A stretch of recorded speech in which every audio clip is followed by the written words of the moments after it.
National चौपाल देख रहे हैं आप। मैं हूं संदीप आनंद। उत्तर प्रदेश में 2027 विधानसभा चुनाव से पहले बहुजन राजनीति एक बार फिर सुर्खियों में है। बसपा प्रमुख बहन मायावती की बीएसपी और चंद्रशेखर आजाद की आजाद समाज पार्टी के बीच गठबंधन की अफवाहें तेज है। सोशल मीडिया पर इसकी चर्चा उफान पर है।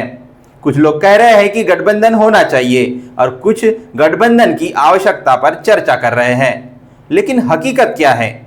आज हम तथ्यों के आधार पर समझेंगे कि बहुजन आइडेंटिटी पॉलिटिक्स राज्य की गठबंधनों को कैसे प्रभावित कर रही है। ये वोट बैंक किसी भी पार्टी के लिए महत्वपूर्ण साबित होता है, जिसकी मिसाल बहुजन समाज पार्टी खुद है, जिसने 4 बार उत्तर प्रदेश में सरकार बनाई और चलाई भी। लेकिन क्या बहुजन समाज पार्टी और एएसपी का गठबंधन हो रहा है? आइए डेटा और हालिया घटनाओं से समझते हैं। बहुजन समाज पार्टी की स्थापना मान्यवर कांशीराम जी ने की थी। बहन मायावती ने 2007 में सर्वजन हिताय फार्मूला से बहुजन समाज पार्टी को सत्ता तक पहुंचाया। लेकिन 2012 के बाद बीएसपी का ग्राफ गिरा। 2022 के विधानसभा चुनाव में सिर्फ 1 सीट और 2024 के लोकसभा चुनाव में 9% वोट, लेकिन कोई सीट नहीं। दूसरी तरफ चंद्रशेखर आजाद भीम आर्मी से उन्होंने एएसपी बनाई।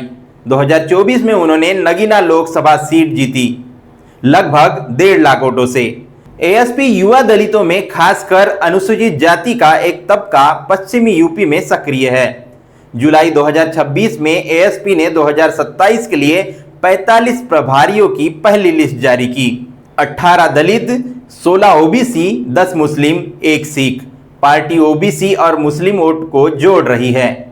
नई नवेली बनी एएसपी ज्यादातर संगठन के ढांचे पर काम करते दिखाई नहीं देती, आंदोलन धरनों पर विश्वास करती है। बसपा प्रमुख बहन मायावती ने साफ कहा है, 2027 में बहुजन समाज पार्टी अकेले लड़ेगी, कोई गठबंधन नहीं होगा। उन्होंने मुस्लिम, पिछड़े, ब्राह्मण उम्मीदवारों पर फोकस बढ़ाया है। 2007 फॉर्मूला दोहराने की वह कोशिश कर रही है। संगठनात्मक तरीके से आगे बढ़ने वाली बसपा बूथ लेवल कमेटी और भाईचारा कमेटियों पर फोकस कर रही है।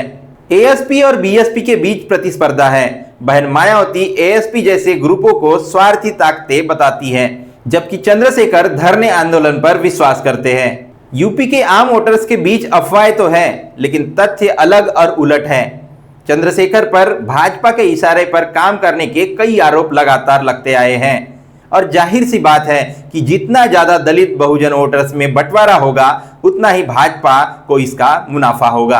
आजाद समाज पार्टी ने बीएसपी के साथ गठबंधन की पेशकश पहले भी की थी, लेकिन बहन मायावती पर इसका कोई असर नहीं हुआ।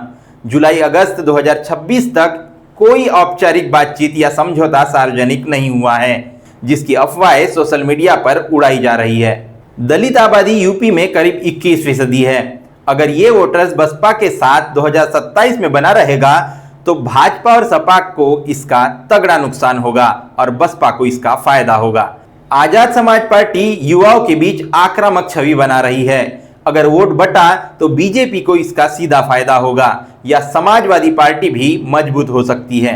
2027 के चुनाव की अगर बात करें तो बहुजन आइडेंटिटी पॉलिटिक्स ने सबको मजबूर कर दिया है कि वो इस पर काम करे। फिर चाहे बाबा साहब अम्बेडकर की प्रतीकात्मक राजनीति हो या दलित, पिछड़े, मुसलमानों के मुद्दे हो, इस पर हर पार्टी आज बोलते हुए दिखाई देती है। बहुजन आइडेंटिटी पॉलिटिक्स पार्टियों को मजबूर कर रही है। सपा पीडीए बढ़ा रही है और बीजेपी दलितों को जोड़ने की कोशिश कर रही है। बीएसपी पिछड़ा, ब्राह्मण, मुस्लिम आउटरीच बढ़ा रही है। एएसपी एक नई पार्टी है और इसे और भी संघर्ष के दिन देखना जरूरी है। शायद तब जाकर उत्तर प्रदेश की जनता इन पर विश्वास करे। लेकिन चंद्रशेखर युवाओं के बीच काफी पॉपुलर माने जा रहे हैं। दोनों पार्टियों में वैचारिक मतभेद है और इनके काम करने के तरीके भी अलग हैं। बहन मायावती का अनुभव और संघर्ष बड़ा है और वे संगठन पर काम कर रही है, वही चंद्रशेखर आंदोलन पर। लेकिन असली बात तो यह है कि बहुजन चेतना मजबूत हो रही है। संवैधानिक अधिकार, सामाजिक न्याय, आरक्षण जैसे मुद्दे पर चर्चा हो रही है, बहस हो रही है। बहुजन समाज पार्टी का ओबीसी मुस्लिम विस्तार बहुजन को व्यापक बनाने की कोशिश में है। बसपा अगर 2027 में 15 से 20% वोट ले तो बीजेपी को इसका सीधा सीधा नुकसान होगा। एएसपी को अभी और मजबूत होना बाकी है।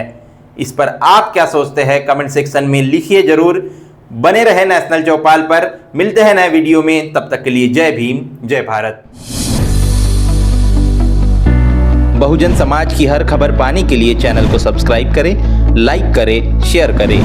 नेशनल चौपाल को बचाने के लिए ज्वाइन बटन क्लिक करके चैनल की सदस्यता लें और चैनल को आर्थिक मदद करें।